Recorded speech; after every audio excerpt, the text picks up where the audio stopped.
नमस्कार.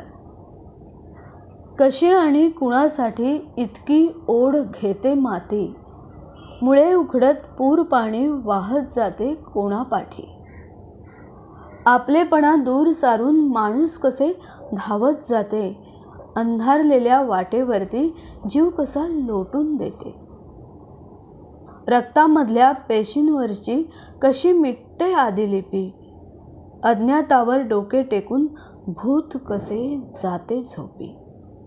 स्वतःमधून जुने नवे धागे विणतो वेळोवेळी, जाळे तुटून चिरडून जाता विष फेकतो काळ कोळी. दुखून दुखून येते हृदय, दुखून दुखून येते हृदय, फुटून फुटून वाहते भय. साधा विना उरते हाक, एकाकीपण किती अदय. अदय. अरुणाताई ढेरे.